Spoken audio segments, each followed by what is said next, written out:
ఉండగా శ్రీ భక్త కనకదాసు గారి 9 అడుగుల కాంస్య విగ్రహం ఆవిష్కృతమైంది.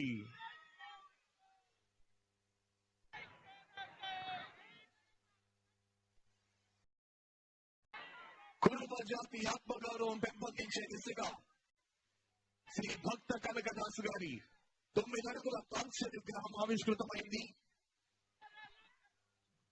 ఈ రోజు కళ్యాణదుర్గం నియోజకవర్గంలో అమిననేని సురేంద్రబాబు గారి నాయకత్వంలో ఇచ్చిన మాట ప్రకారం కురుబ జాతి ఆత్మగౌరవాన్ని ద్విగుణీకృతం చేసే విధంగా శ్రీ భక్త కనకదాస జయంతోత్సవం సందర్భంగా 538 సంవత్సరాల లెగసీని కొనసాగిస్తూ కళ్యాణదుర్గం నియోజకవర్గంలో శ్రీ భక్త కనకదాసు గారి యొక్క కాంస్య విగ్రహాన్ని ఆవిష్కృతం చేశారు.